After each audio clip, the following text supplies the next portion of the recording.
All right, good morning. Today we're going to just have a short class. It's going to be on some reminders of what's been going on, what I'm seeing in our files lately, and some common mistakes that I want to remind you guys about. All right, first up, we have a lot on the BRBC, the buyer broker agreement. All right, number one, it must be completed and signed prior to showing homes. Okay, this is not new information. There are some legal ramifications that can happen if you do not have this signed prior to showing homes to your buyer. So please get it signed. The second one I'm seeing is that cannot be longer than 3 months. It says it right there in the BRBC itself, right in the date, the beginning date and the ending date. Cannot be longer than 3 months. If you have a period longer than 3 months, it will be void, and therefore you cannot get paid. So please pay attention to that. Number three, the compensation section must be filled out. You cannot leave it blank and write it in later. And if you put 0, you are going to be receiving $0 for working with your client. Number four, you cannot ask the seller to pay more than what is listed on your BRBC. This is why you can't put 0 in your compensation section, because when it comes time to write that purchase agreement, if you have only put 0 in your buyer broker representation section, you can only ask for 0 from the seller.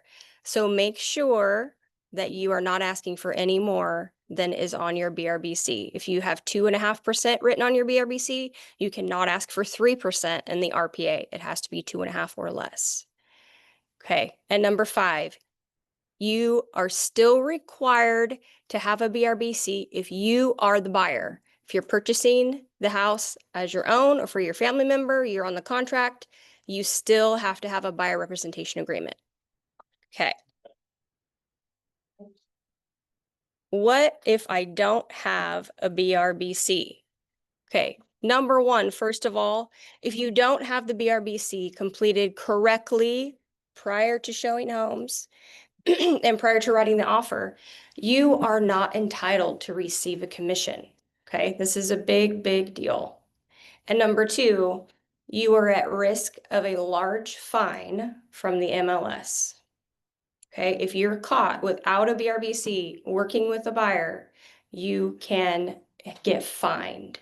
I've had trouble finding exactly how much that fine is, but it's written differently in different places, so I'm not going to say because I don't know, but it is a real risk. And then number three, your real estate license could be in jeopardy. Okay, they're taking it seriously. What about new construction? So most new constructions are actually requiring you to give them a copy of your BRBC. Yeah, so yes, you still do need that. As long as you're working with a buyer, could be for vacant land, could be residential, could be new construction, you have to have a buyer representation agreement. And the NAR settlement requires that you have it before you show homes. Okay, now I'm not gonna know when you had it signed other than by looking at the dates or when you started showing homes. I'm not gonna know that. Legally, no one's gonna know that. Make sure your dates match what you're doing. Jessica, really quick, there's a question on the chat. If it's my own purchase, do I have to have my own BRBC representing myself? Yes. Yeah. Really? So back here, yeah, number 5. Holy. Right, just like if you were going to sell your property, you have to have a listing agreement. This is the same thing. If you're going to represent yourself as a buyer, you have to have an agreement to be compensated, because ultimately that's your permission to ask the seller to pay you a commission towards yourself. You might use that as part of your closing costs, whatever. Anything coming from that seller, you have to have an agreement. Well, it's worth the price of admission right there. Gosh. No, I'm glad you repeated it because when I watch you on Zoom, I can never hear the questions that they're asking. Okay, yeah, well, you gotta be better about having the microphone to pass around. Yes, so it is required. Yeah, I'll have to remember that. Okay, any other questions about the BRBC? I'll go over this again. So 1 must be completed prior to showing homes. Okay, 2, it cannot be longer than 3 months. This is something that I see coming up right now because we've been working with our buyers for a while. If it's 3 months has come and gone and it has expired, you no longer have an agreement. You have to get a new one. That's why we need to be paying attention to our time frames and how long we've been working with people. And you're going to do a modification before it expires to extend it for another 3 months. You can't extend it longer. You can't write your own wording in there. It's very clear on the document, 3-month increments. If you're in escrow Mhm. and it expires in escrow, you just need to continue to. Yes, also because you are extend that. in contract. You are in contract already in escrow, that will still be valid. Okay. Paul, You know, I've heard agents talk about changing the BRBC once you're in contract and find out, or once you're submitting an offer and you find out how much the seller's going to pay. you So mean, put- go ahead. Your buyer says, I don't want to pay anything, Mhm. and you say, well, they're paying 2.5%. So let's put 2.5. I've had this conversation with several agents outside this office. And then they'll change it once they make the offer, they'll change it and backdate it, so. And I still hear of agents not having a BRBC. Yes. if they Show. Yes, this is why I'm going over it. It happens in our office too. Oh. Yeah, okay. so we're coming down on you guys like it's serious. Yeah. We can, as a broker, can be liable and be in trouble as well. So there is no reason that when you open your SkySlope or your zip forms, whatever your office you use, when you put in your RPA, your BRBC needs to be in at the same time. That tells me that you didn't do it if your RPA is in there and you don't have your BRBC. Okay? Katie. On the listing side, cause I know it's in my sky slope. On the listing side, I noticed in my sky slope, we need a copy of the buyer's BOD. So you don't. It's in So, red, so that's why I'm yes. confused, 'cause I thought we did it. right. But it's still highlighted. I need to make a note red. on there. The way SkySlope works is that there is only one checklist once you get into contract. So I'm not able to, I'm not able to differentiate whether you're the listing or the buyer once you click on accepted offer. So a lot of times there's multiple things in there that you don't need. It's something that indicate buyer Yeah. only. Yeah, so I need to just write that note in there. Yeah, so if you have the seller, you do not have to ask for a copy of the BRBC. They changed that. Originally, last year, when this went into effect in August, we had to prove it. And then on page 5 of the BRBC at the time, it showed the commission, and that's what we were supposed to give to the listing agent. A lot of drama happened with that we didn't see, but in all of California. And it was decided by the higher ups that it was not the listing agent or the seller's job to police the buyer's contract. Just like we don't have to give our listing agent to our buyer agent to prove that we have a listing. That's something that is up to the brokerage compliance, which is me. That's why I'm going over this again. When I don't see your BRBCs, it's very, very important. It's the same as not having a listing agreement when you have a listing on the MLS, like big trouble. Okay, so yes, to answer Katie's question, SkySlope specifically, ignore that one. Yeah. Okay. Where was I? The 3-month thing. So everybody understands 3 months increments. This is how California law has written it. All right, number 3, compensation section must be filled out. Again, I see sometimes this comes to me and it's blank or it has a 0. Again, if you put 0, you are getting 0. You cannot ask the seller to give you more than what is on your BRBC. Okay. No. Don't put 0 and don't leave it blank. It will not be a valid contract at that point. Okay, 4, reiterating, you cannot ask the seller to pay more than what is listed on your BRBC. Okay, and that's the conversation with your buyer. You can have that.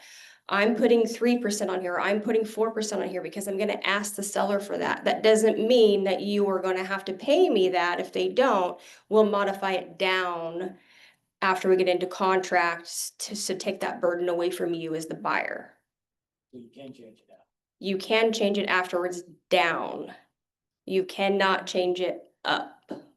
So you can't put 0 and then get into contract and modify it at 3% or whatever you agreed to with the seller. And back to Paul's question earlier about modifying it or finding out what the seller is willing to give, we have to change the way we talk about it. The seller has not predetermined what they're going to give, or they shouldn't. Okay, it's a negotiation at the time, how great the buyer's offer is, how desperate the seller is to get out of it, that what they're willing to pay. That could be the standard used to be 2.5%, 3%. You could ask for 4. Whatever is negotiated on your BRBC is what you get to negotiate in your offer. You can go back and forth, that can go whatever, and then the seller and you decide on what you're willing to take.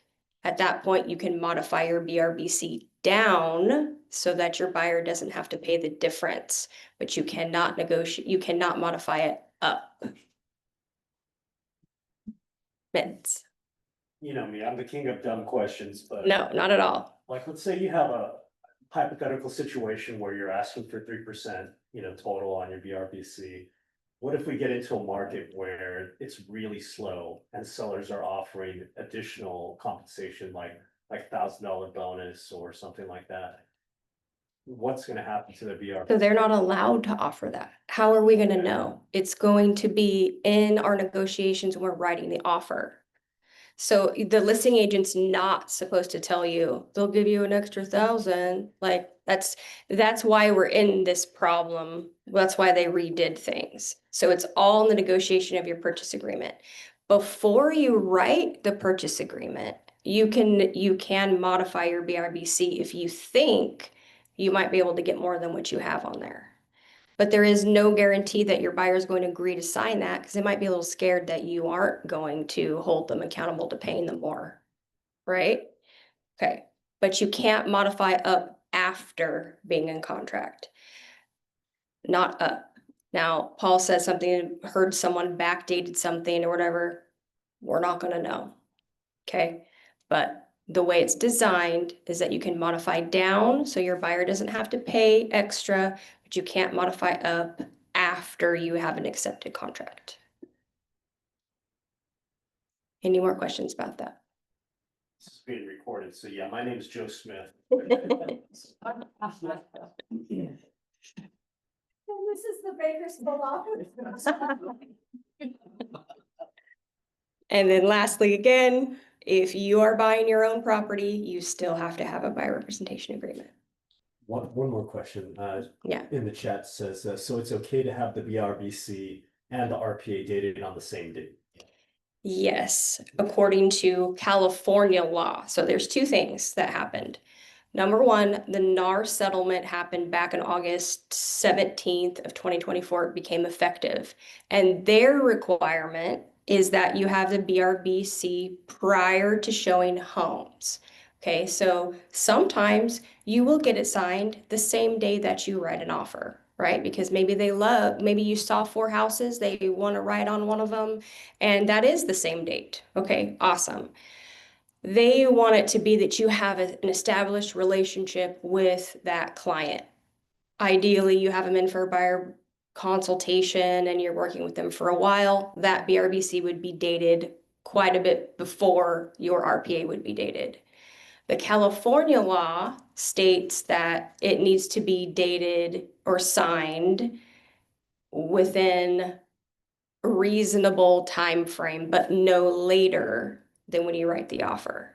Okay, so in this case, since we are realtors and we are under the NAR settlement, we have to go with the more strict version of the NAR settlement than the California law that became law in January of this year. So originally the NAR settlement was only effective for realtors. So other California agents who were not part of NAR weren't held accountable to this. But then the California law came into a law that is every real estate person in California has to have a buyer representation agreement. And that happened in January. Okay, but again, watch the dates and we'll go from there. Another question in the chat. To modify the compensation, what form do you have to use? Okay, it's called the MT-BR, modification dash broker agreement, broker representation. That's what it is, MTBR. Good. And it says right on there, there's the common things. It will, I should have put one in here, but you can look it up. It's easy form. They have a line specifically for extending the expiration date, and it'll, you know, give you the next 3-month increments. They have a line for modifying the compensation amount, and they even have a line for this compensation amount is only affects this property, and you put in an address, which is really smart because in the beginning we had to remember to write that in the other terms. Because if you didn't get that offer accepted, you didn't want to modify your whole agreement down to 2%, you know, because your clients really love this home and you can only negotiate 2% from the seller. You're willing to do that for them only on this one house. If it didn't work out, you're going to continue on and be able to ask for the 3% that you have in your BRBC. So they give you the line to write in. This compensation is only valid for this particular address. So that was smart. Okay, and again, if the 3 months has come and gone and it is expired, you will have to do a whole new BRBC. So make sure you're tracking your dates. Right, any other questions on chat or anything? Okay. All right, again, if you do not have the BRBC, you're not entitled to receive a commission, and you're at risk for a fine, and your license could be in jeopardy. So it is serious. Okay, the next common thing I see is our listing agreements. This has only happened a couple times recently as our listings are sitting for longer. We're experiencing some expirations. And, you know, we used to be in the days of, we could do 1 month listing period, we could do 3 months, and it would be no big deal. Now, especially in the little higher price ranges, things are sitting, and we have gotten out of the habit of remembering when our expiration date was. So we're noticing that either number one, it's expiring and it shows up on the MLS and we go, oh my, our sellers are getting calls saying, why are these people calling me saying I don't have an agent, blah, blah, blah. And we go, oh crap. At that point, we have to do a whole new listing agreement. Okay, so make sure that you're tracking your expiration date and you do a modification before it expires. So that form is the MT-LA, modification to the listing agreement. Okay, and right on there, it has has a line that tells you this is expiration is extended to, and you write in a date. Okay, the second thing that happens that I am guilty of twice now in our office is that I didn't update the MLS.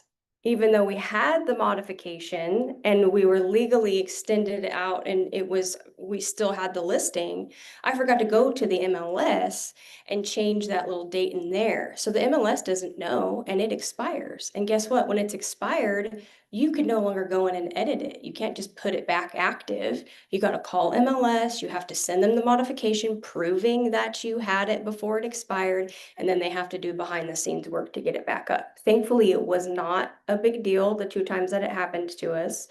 And they were very nice about it. But that's just something that we all need to get into our head now to remember. It's me, Joe Smith. I don't think the MLS likes me for something. Yeah. Do you, when you set up your files and everything, do you add those extension, like the new modification documents in your file, like automatically? Like a template? Yeah, template. Yeah, I have those in there as templates. I mean, you just still have to be good at checking and make some sort of system, even if you put it in your calendar, that it'll pop up like a week before your expiration, or maybe even a month before, depending on what type of seller you have, if you've got to prep them for extending with you. It'll pop up on your calendar and go, oh, it's expiring. Okay, I need to work on getting this extended. on average, would you think people are putting down as a listing, period of time, like still like 90 days, or is it? I'm seeing 6 months, some I'm seeing 1 year. Yeah. Mm-hmm. 6 months is the Those are average. good. Yeah, 6 months is I like pretty that much the strategy. average. I know there are tougher sellers, I see them only give 3 months. And hopefully it gets into contract by then. Okay, and then the other thing I want to remind you about listing agreements is that there is no buyer co-op.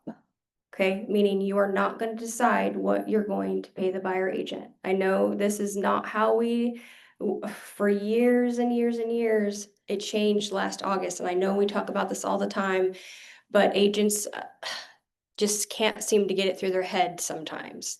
Even if, they're calling you as a listing agent, well, what's the seller offering? Your answer is, put it in your offer, it's negotiable. There is nowhere on our car forms where you get to write in what the listing agent or what the seller is willing to pay the buyer agent.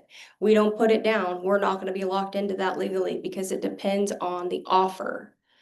Okay, they've removed it from our car forms. So sometimes in my TC business, I have a handful of agents that I write their listing agreements for them. They give me all the terms and I write it for them. And they will say to me, and 2.5% to the buyer side. I have to say, no, there is not a spot for that. And we do not write it in other terms. Okay, we are not doing that. We are not agreeing prematurely to what the seller will pay the buyer. Okay, so that's just a reminder. Don't do it anymore. Reframe your mind. Okay, that is it. That are most common things I see right now and good reminders. So I want to see if you guys have any comments or questions that pertain to this or about something else. I have something that worked, to get. Okay, we need to get you the microphone so everybody can hear you. I have something that worked to kind of, get a seller to pay the other side. Okay, Because now, some of them are very adamant, they're not going to pay. right. And having that conversation is kind of uncomfortable, at the listing because you don't wanna, say they have to pay. Right. But then again, we do need to kind of warn them that they may end up paying. Because when we're talking dollars, they need to know that. Mm-hmm. So I had a seller that was adamant, he was not paying any kind, so just tell the agents to not even put it in, he's not paying, right? Anything, so the agents are not gonna get paid on that side. So what I did was, I took a radius around his house, this listing that I was getting ready to list, and I did a radius of all the solds. And then I called each agent around there and I asked them what the compensation was that was negotiated. It was 3, 2, 2.5. There was actually no 2s, it was all 3. And they were willing to give you that They were information? every single one of them to give me the information of the close. And then I showed him the map of what was paid from the seller. And I said, if you wanna put your house on and you think that you're not gonna be paying the other side, then you would be one in all of your neighbors. And then he was like, okay, Good. so. That was good just a thinking. little strategy. Mm-hmm. And every seller seems to think they know the rules, Right. and that's a conversation we have to have that says, I know you think things have changed, but they really haven't. Yeah. Not in California, Right. you're still going to pay a commission. And then the next question is, now we have, like you said, price reductions. And every time I'm reducing the price of the home to sell, they want to reduce the commission they pay, so they don't lose as much money. Mm-hmm. They wanna negotiate your commission after you've already signed it. Mine and what they're willing to pay, because they want to, make some money, so. Yeah, those are difficult conversations to have, but we have to have them. Yeah, you have to have them. You could say, yeah, there were changes the way that we fill out our forms, but it really hasn't changed how it works. And if you do a little research on it, you know, if you have a listing, you do a little research, most agents are totally willing to tell you, you know, after it's closed, what was paid. That kind of does bring them to reality, and when they Yeah. see that there's no one that has not paid a commission Yeah. on the other side, well, if you wanna get your home sold. Right, especially depending on if it's a higher this is price the point. arrow. Yeah, no one's gonna go for that. And No I buyer. think you would be surprised how many buyers agents are getting 3%. Mm-hmm. And some of the listings are 2.5, and just because they're asking, they're actually receiving some Yeah. of that 3. So don't be Mhm. afraid of that, because I think they are getting it. Yep, I've seen that as well. It's another question for BT. Okay. As a listing agent, can I just say that the seller is willing to pay buyer's agent? Maybe over the phone. Not really. Yeah, just because I want you to be protected from any It's okay, backlash from just Joe that. Smith. Yeah. Yeah, but then you just have to say, put it in the offer and we'll see what we can do. I mean, even the ones that say I will never pay whatever, as the buyer agent, I'm still writing it in there. They can counter it out and we can go from there.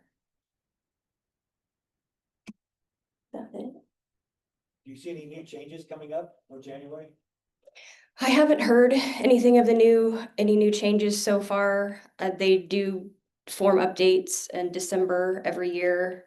We had a mini one in September when they added that document into our RPA packet that has to do with the FinCEN law that's happening. Escrow is going to come and talk to us in a couple of weeks or next week. It's gonna be like the latter part, because I think they're getting training now. Okay.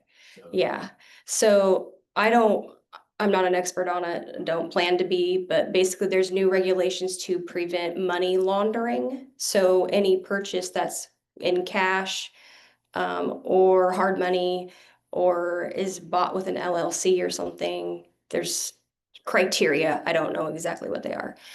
They are going to have to submit to escrow additional information about themselves, and it's a couple more steps that escrow has to do to ensure that they're not money laundering. And so there's a form in the RPA packet right now, just came out in last month, that's an advisory about that. They didn't put it into the RPA yet because there's a lawsuit to like prevent that law from happening, and they'll know by December, they're thinking. So if it does pass, they'll just put a section in the RPA that discusses it. So that might be a change that's coming in December.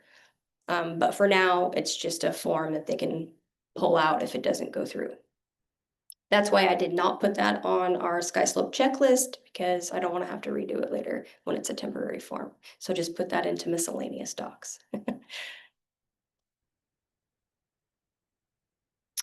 And yeah, I don't know of any other form. They like to not give us a heads up until it's there. And then we all go, wait, what? Like I had no clue that that new form was coming until it popped up. And then everybody in my training community is like, what is going on? And then they did a little Zoom about it. So yeah, I'll know in December. Okay, is that it? All right, guys, hopefully these reminders were helpful, and feel free to come back to the video and hear me nag at you about the BRBC.